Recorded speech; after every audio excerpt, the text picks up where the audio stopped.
Anyone who watched my top 100 favorite movies video from earlier this year will see that I'm not the biggest fan of animated movies. No Pixar movies made the list. No classic Disney movies made the list. Not even any like R-rated adult animated movies made the list. Does that mean I hate animated movies? No, but I've never really been the biggest fan. I love animated TV. I love shorter animated things. But feature films, I don't know, something about them has always just failed to grab me as an audience member. There is one major exception, though, and that is today's movie, the Halloween, or is it Christmas, classic, The Nightmare Before Christmas. Here we have the Blu-ray, which I have in it tickets to the El Capitan Theater in Hollywood, California, because when I lived there, it was tradition for me to pack up my daughter, take the train out to Hollywood, go to the El Capitan, and watch The Nightmare Before Christmas on the big screen. Did we have it at home as a DVD? Of course we did. But every year we went out there, we watched it, because this is, of every movie on this shelf, of any of them, Nightmare Before Christmas is the one that I most wanted to share with my kids. More than anything else, that's what I wanted to share with my kids.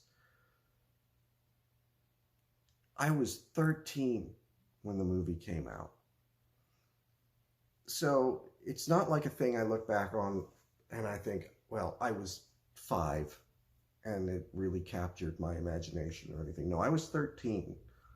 I was right in the very beginning of my like, it's for babies kind of a phase, you know.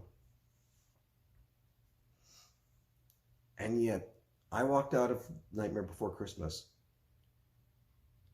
just unashamedly in love with this thing. Not to the point where some people got, where, you know, all the goth kids suddenly had Jack Skellington shirts or whatever, but I connected with this thing in just such a big way, and it has been such a big part of my life. The first time I really got my heart broken, like really got my heart broken, I remember watching The Nightmare Before Christmas on a loop for days. Like, it's not a long movie either. So you sit down, you watch it for like, what, less than 90 minutes. It would end, the tape would rewind, and I would sit there and I would just wrap it in a blanket, just watch it again and again and again. And it's been such an important part of my life. And I'm so excited to be able to share it with my granddaughter now, too. I mean, this is the kind of thing where, to me, generation after generation in my family, Nightmare Before Christmas would be the thing that I would most want to show them. Over Star Wars, over Superman, over all of those things, Nightmare Before Christmas is the thing I most would like to share. This is the story of Jack Skellington, the king of Halloween Town, the scariest of the scary, who is tired of his humdrum life being a boogeyman. And he's searching for meaning, for something to do with his eternity other than just scare people. And that's when he, after taking a long, introspective walk in the woods, stumbles upon a series of trees. Each of these trees has a doorway on it, the shape of a different holiday. And am I the only one who really wanted them to go through those other doors? Every time I watch this movie, I'm like, somebody open the turkey door. What happens in St. Patrick's Day land? Why is there no Hanukkah land? But he goes through the Christmas tree door, and he finds himself in Christmas Town.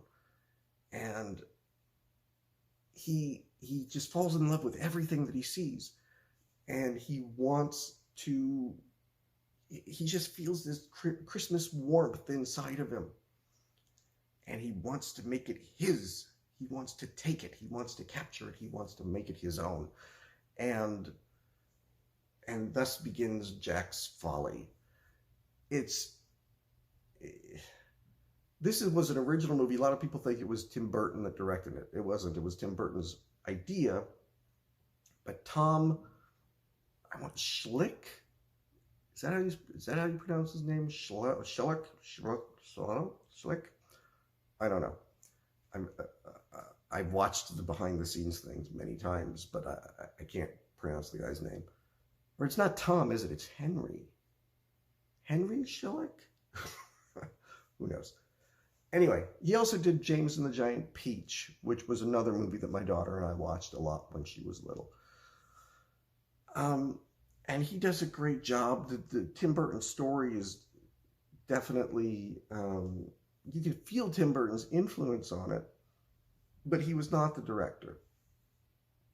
And for when I was a kid, all the way through my daughter being young, this was Tim Burton's The Nightmare Before Christmas. That's what our DVD said.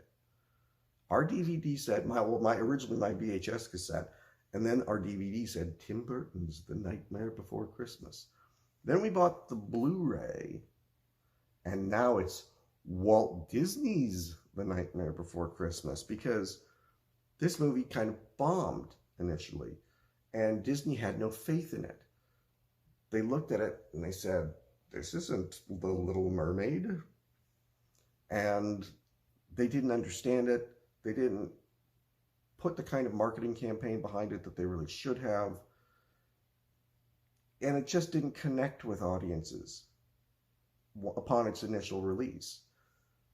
And they disowned it. It was sort of, they put it in the Touchstone label, and they didn't want, maybe they didn't want to have a repeat of what happened with Tim Burton and Warner Brothers when he did Batman Returns, and all the parents got mad, like, we bought our kid the Penguin Happy Meal, and then we took him to see the movie and they got scared. Tim Burton's The Nightmare Before Christmas, I'm still going to call it that, because Walt Disney can suck a bag of dicks. They didn't have faith in this movie. They're only now grabbing hold of it because they realize they can merchandise the hell out of it. And have. But Tim Burton was the person who really was the visionary behind this, along with his partner Henry. And all of the animators that, again, when you go see this movie in the El Capitan in Hollywood, they have the actual models on display, like the figures that were animated and the different, scenery and stuff that was in the movie. That's on display at the El Capitan. And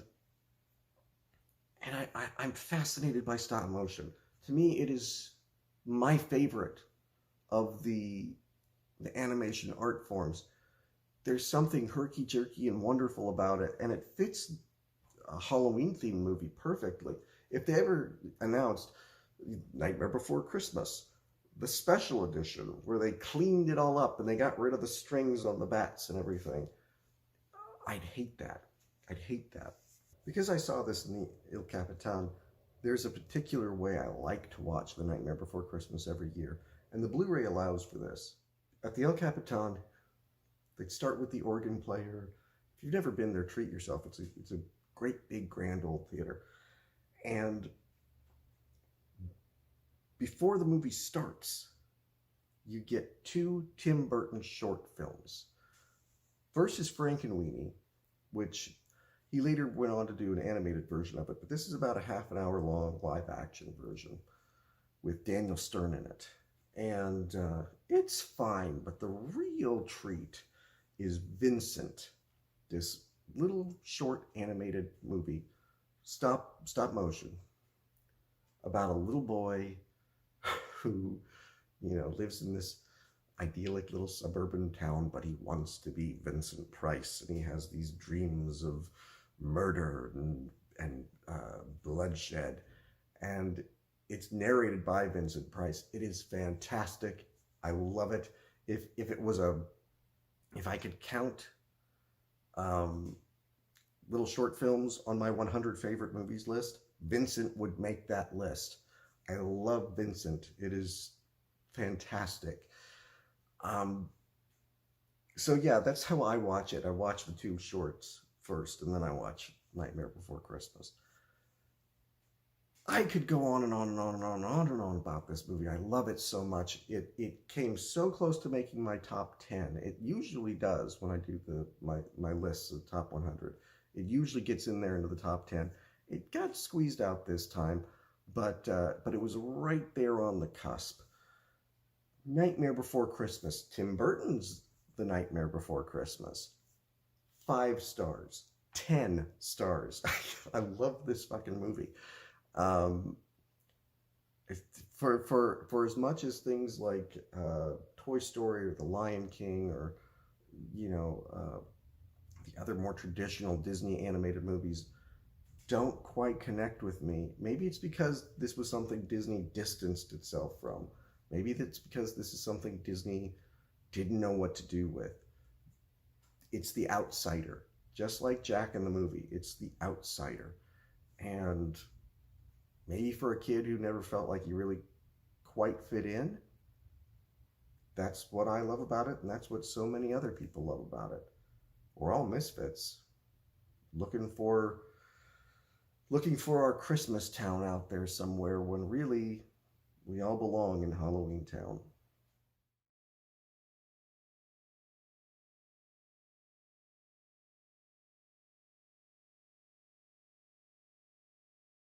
Their worlds.